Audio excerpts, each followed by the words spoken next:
Praise the lord, hallelujah. ಪ್ರೀತಿಯ ದೇವಜನರೇ, ನಿಮ್ಮೆಲ್ಲರೂ ಕರ್ತನಾದ ಯೇಸು ಕ್ರಿಸ್ತನ ಹೆಸರಲ್ಲಿ ಮೊದಲನೇ ಸುತ್ತ ಬನ್ನಿ. ಪ್ರಿಯ ದೇವಜನರೇ, ಈ ದಿನ ನಾವು ದೇವರ ವಾಕ್ಯವನ್ನು ಧ್ಯಾನ ಮಾಡಿಕೊಳ್ಳೋಣ.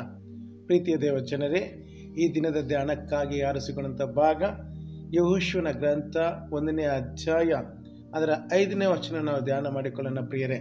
ಪ್ರಿಯ ದೇವಜನರೇ, ಯೆಹೋಶುವನ ಗ್ರಂಥ 1ನೇ ಅಧ್ಯಾಯ 5ನೇ ವಚನ ಹೀಗೆ ಹೇಳ್ತದೆ: ನಿನ್ನ ಜೀವಮಾನದಲ್ಲೆಲ್ಲ ಒಬ್ಬನೂ ನಿನ್ನ ಮುಂದೆ ನಿಲ್ಲನು.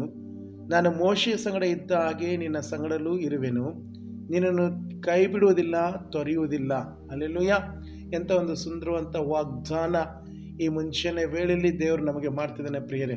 ಪ್ರಿಯ ದೇವಜನರೇ, ಅಂದು ಯೇಸು ಸ್ವಾಮಿ ಅಥವಾ ಯೆಹೋವ ದೇವರು ಮೋಶೆಗೆ ಮಾಡಿದ ವಾಗ್ದಾನ ಯೆಹೋಶುವನಿಗೆ ಮಾಡ್ತಿದ್ದಾನೆ.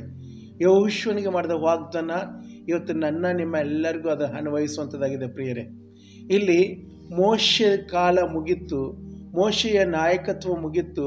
ಈಗ ಯೆಹೋಶುವನ ನಾಯಕತ್ವ ಬರ್ತಿದೆ. ಈ ಯೆಹೋಶುವನ ನಾಯಕತ್ವದಲ್ಲಿ ದೇವರು ಹೇಳುವಂಥ ವಾಗ್ದಾನ ಇದು.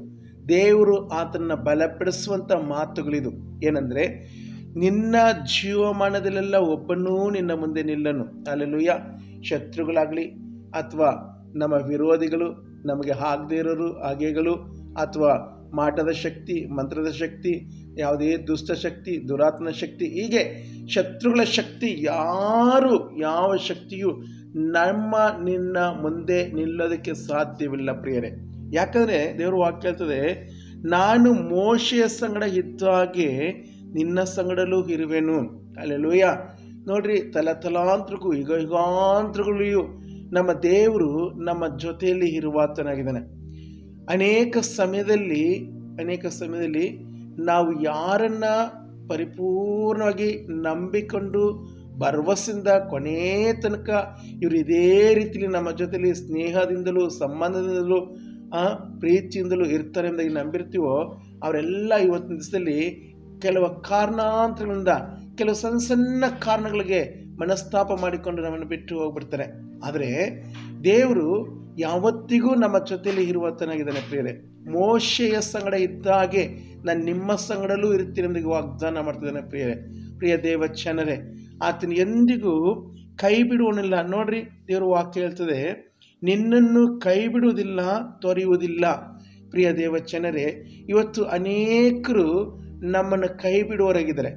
ಆತ್ಮೀಯರು ನಮ್ಮನ್ನು ಕೈ ಬಿಡ್ತಾರೆ, ಬಂಧುಗಳು ನಮ್ಮನ್ನು ಕೈ ಬಿಡ್ತಾರೆ, ರಕ್ತ ಸಂಬಂಧಿಕರು ನಮ್ಮನ್ನು ಕೈ ಬಿಡ್ತಾರೆ, ನಮ್ಮ ಒಡ ಹುಟ್ಟಿದ ಅಣ್ಣ ತಮ್ಮಂದರು ನಮ್ಮನ್ನು ಕೈ ಬಿಡ್ತಾರೆ, ನಮ್ಮನ್ನು ಎತ್ತಂತ ತಾಗಲನ್ನ ಇವತ್ತು ಎಷ್ಟೋ ಜನ ಮಕ್ಕಳು ಕೈ ಬಿಟ್ಟಿದ್ದಾರೆ. ಪ್ರಿಯರೇ, ಆದರೆ ಪ್ರಿಯ ದೇವಜನರೇ, ಕರ್ತನು ಎಂದಿಗೂ ಕೈ ಬಿಡುವವನಲ್ಲ. ದೇವರು ವಾಕ್ಯ ಹೇಳ್ತದೆ, ನಾನು ನಿನ್ನನ್ನು ಎಂದಿಗೂ ಕೈ ಬಿಡೋದಿಲ್ಲ, ತೊರೆಯುವುದಿಲ್ಲ. ಎಂಥ ಒಂದು ಸುಂದರವಂತ ವಾಗ್ದಾನ. ಪ್ರಿಯ ದೇವಜನರೇ, ಮೊದಲನೇದಾಗಿ ನಮ್ಮ ಮುಂದೆ ಯಾವುದೇ ಥರದ ಅಡ್ಡಗೋಡೆಗಳು, ನಮ್ಮ ಜೀವನದಲ್ಲಿ ಬರುವಂಥ ಅಡ್ಡಗೋಡೆಗಳು ಯಾವುದೂ ನಮಗೆ ಬರೋದಿಲ್ಲ ಎಂಬುದಾಗಿ ದೇವರ ವಾಕ್ಯ ಹೇಳ್ತದೆ. ನಿನ್ನ ಜೀವಮಾನದಲ್ಲೆಲ್ಲ ಒಬ್ಬನೂ ನಿನ್ನ ಮುಂದೆ ನಿಲ್ಲನು. ನಿನಗೆ ಅಡ್ಡಿಯಾಗಿ, ನಿನಗೆ ವಿರೋಧವಾಗಿ ಒಬ್ಬನೂ ನಿಲ್ಲೋದಿಲ್ಲ. ಹಾಗಾದರೆ ಕರ್ತನ ವಾಕ್ಯ ಏನು ಹೇಳಲಿಕ್ಕೆ ಬರ್ತದೆ ನಮಗೆ? ನಾವು ಈ ಆಶೀರ್ವಾದನ ಪಡ್ಕೋಬೇಕಾದ್ರೆ, ದೇವರಿಂದ ನಾವು ಕೈ ಬಿಡಲ್ಪಡದೆ ಇರಬೇಕಾದ್ರೆ, ನಮ್ಮ ಮುಂದೆ ಯಾವುದೇ ಶತ್ರುಗಳು, ಯಾವುದೇ ದುಷ್ಟಶಕ್ತಿ, ಯಾವುದೇ ಮಾಟ ಮಂತ್ರದ ಶಕ್ತಿಗಳು ನಮ್ಮ ಮುಂದೆ ನಿಲ್ಲದಂತೆ ಇರಬೇಕಾದ್ರೆ ನಾವೇನು ಮಾಡಬೇಕು? ಪ್ರಿಯ ದೇವಜನರೇ, ಯೇಸು ಕ್ರಿಸ್ತನನ್ನು ನಿನ್ನ ಪೂರ್ಣ ಮನಸ್ಸಿಂದ, ಪೂರ್ಣ ಹೃದಯದಿಂದ ನಂಬಬೇಕು. ಅಷ್ಟೇ ನೀನು ಮಾಡಬೇಕಾದ ಕೆಲಸ.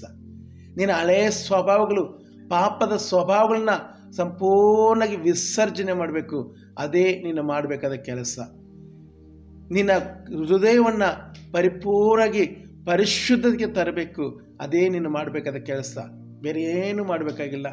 ಏನೋ ದೊಡ್ಡದಾಗಿ ಕಿಲೋಮೀಟರ್ ಗಟ್ಟಲೆ, ದಿನಗಟ್ಟಲೆ ಬರಿಗಾಲಲ್ಲಿ, ಬಿಸಿಲಲ್ಲಿ ನಡಿ ಎಂಬುದಾಗಿ ಹೇಳೋದಿಲ್ಲ. ಪ್ರಿಯರೇ, ಬೇರೆ ಯಾವುದೋ ಭಾರವಾದ ಕೆಲಸ ಯೇಸು ಸ್ವಾಮಿ ಹೇಳೋದಿಲ್ಲ. ಯೇಸು ಸ್ವಾಮಿಗೆ ನಿಮ್ಮ ಹೃದಯವನ್ನು ಒಪ್ಪಿಸಿಕೊಡ್ರಿ, ಅಷ್ಟೇ ಸಾಕು. ಯೇಸು ಸ್ವಾಮಿಗೆ ನೀವು ಪರಿಶುದ್ಧರಾಗಿ ಜೀವಿಸ್ರಿ, ಅಷ್ಟೇ ಸಾಕು. ಪ್ರಿಯರೇ, ನಿಮ್ಮ ಮುಂದೆ ಆತನು ಯಾವುದೇ ಥರದ ಅಡ್ಡಗೋಡೆಗಳಿದ್ದರೂ ಎಲ್ಲವನ್ನು ಆತನು ನೆಲಸಮ ಮಾಡಿ ನಿಮ್ಮ ದಾರಿಯನ್ನು ಸರಿಯಾದ ರೀತಿಯಲ್ಲಿ ಸಮವಾಗಿ ಸರಾಗವಾಗಿ ಸರಳವಾಗಿ ಮಾಡುವಂತನ ಇದ್ದಾನೆ. ಪ್ರಿಯ ದೇವ ಜನರೇ, ಒಪ್ಪಿಸಿಕೊಡ್ತೀರಾ? ಯೇಸುಸ್ವಾಮಿಗೆ ನಿಮ್ಮ ಹೃದಯವನ್ನು ಒಪ್ಪಿಸಿಕೊಡ್ತೀರಾ?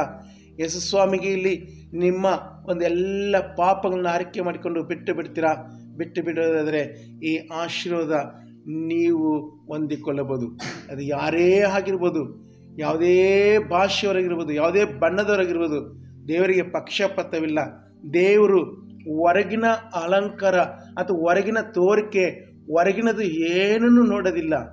ಒಳಗಿನ ಒಂದು ಸ್ಥಾನವನ್ನು ನೋಡ್ತಾನೆ. ಪರಿಶುದ್ಧವಾಗಿದ ಈ ಹೃದಯ, ಈ ಮನಸ್ಸು ಪರಿಶುದ್ಧವಾಗಿದ, ಅದು ಒಂದನ್ನೇ ದೇವರು ನೋಡ್ತಾನೆ. ಪ್ರಿಯರೇ, ಬೇರೆ ಯಾವ ಥರದ ಬಟ್ಟೆ ಹಾಕ್ಕೊಳ್ತೀಯ, ಯಾವ ಥರದ ಆಹಾರ ತಿಂತೀಯ, ಅಥವಾ ನೀನು ಯಾವ ಥರದ ಮಡಿ ಆಚರಣೆ ವಿಚಾರಣೆ ಪದ್ಧತಿ ಮಾಡ್ತೀಯ, ಏನನ್ನು ಕೇಳೋದಿಲ್ಲ. ಪ್ರಿಯರು, ದೇವರು ಕೇಳೋದು ಹೃದಯ ಶುದ್ಧವಾಗಿದ, ಹೃದಯ ನಿರ್ಮಲವಾಗಿದ.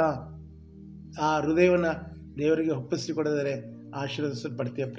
ಪ್ರಿಯ ದೇವ ಜನರೇ, ಕರ್ತನ ಕೈಗೆ ಒಪ್ಪಿಸಿಕೊಟ್ಟು ಪ್ರಾರ್ಥನೆ ಮಾಡಿರಿ. ಖಂಡಿತಲು ದೇವರು ನಿಮ್ಮ ಮುಂದೆ ಇರುವಂಥ ಎಲ್ಲ ಡೊಂಕಾದ ದಾರಿಗಳನ್ನ, ನಿಮ್ಮ ಜೀವನದಲ್ಲಿರುವಂಥ ಎಲ್ಲ ಡೊಂಕಾದ ದಾರಿಗಳನ್ನ ಆತನು ಸಮ ಮಾಡ್ತಾನೆ. ಪ್ರಾರ್ಥನೆ ಮಾಡಿಕೊಳ್ಳೋಣ. ಪರಿಶುದ್ಧನು ಪರಮ ಪವಿತ್ರನಂತೆ ಸ್ವಾಮಿ, ಈ ಒಂದು ಸಮಯಕ್ಕಾಗಿ ನಿಮ್ಮ ಸ್ತೋತ್ರ ಕರ್ತನೆ.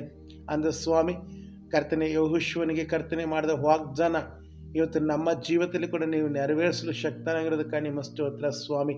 ಕರ್ತನೆ, ನೀವು ನಮ್ಮನ್ನು ಎಂದಿಗೂ ಕೈ ಬಿಡುವ ದೇವರಲ್ಲಪ್ಪ, ತಳ್ಳಿ ಬಿಡುವ ದೇವರಲ್ಲ ಸ್ವಾಮಿ, ತೊರೆದು ಬಿಡುವ ದೇವರಲ್ಲ. ಕರ್ತನೆ, ರಕ್ಷಕನ ದೇವರೇ, ನಮ್ಮನ್ನು ನೀವು ಸೇರಿಸಿಕೊಳ್ಳುವ ದೇವರು, ಪ್ರೀತಿಸುವ ದೇವರಾಗಿರೋದಕ್ಕಾಗಿ ನಿಮ್ಮ ಸ್ತೋತ್ರ. ಈ ದಿನ ಈ ವಾಕ್ಯವನ್ನು ಧ್ಯಾನ ಮಾಡುವಂಥ ಪ್ರತಿಯೊಬ್ಬರ ಹೃದಯದಲ್ಲಿ ಮಾತನಾಡಿ ಸ್ವಾಮಿ. ಅವ್ರ ಹೃದಯಗಳನ್ನ ಕರ್ತನೆ ನಿಮಗೆ ಒಪ್ಪಿಸಿಕೊಡುವಾಗೆ ಪರಿಶುದ್ಧಗೊಳಿಸಬೇಕಾಗಿ ಕೇಳಿಕೊಳ್ತೀನಿ ಸ್ವಾಮಿ. ಯಾರೆಲ್ಲ ಸ್ವಾಮಿ ಈ ವಾಕ್ಯವನ್ನು ಧ್ಯಾನ ಮಾಡ್ತಾರೋ ಅವರೆಲ್ಲ ಸಂಗಡ ಮಾತಾಡಿ ಅವರೆಲ್ಲರೂ ನೀವು ಬಲಪಡಿಸಿ ನಿಮ್ಮ ರಕ್ತದ ಕೋಟೆಗಳಿಗೆ ಭದ್ರಪಡಿಸಿಕೊಂಡು ಈ ದಿನವೆಲ್ಲ ಕಾಪಾಡಬೇಕಾಗಿ ಯೇಸು ಕ್ರಿಸ್ತನ ಹೆಸರಲ್ಲಿ ಬೇಡಿಕೊಳ್ತೀನಿ ಜೀವವುಳ್ಳ ತಂದೆ, ಆಮೇನ್ ಆಮೇನ್. ಪ್ರೀತಿಯ ದೇವ್ರ ಜನರೇ, ನಿಮ್ಮೆಲ್ಲರನ್ನು ದೇವರ ಆಶೀರ್ವಾದ ಮಾಡಲಿ. ಈ ವಾಕ್ಯಗಳನ್ನು ಚೆನ್ನಾಗಿ ಓದ್ರಿ, ಧ್ಯಾನ ಮಾಡಿರಿ, ಇನ್ನೂ ಆಶೀರ್ವಾದಗಳನ್ನ ಪಡ್ಕೊಳ್ರಿ. God bless you. ಆಮೇನ್.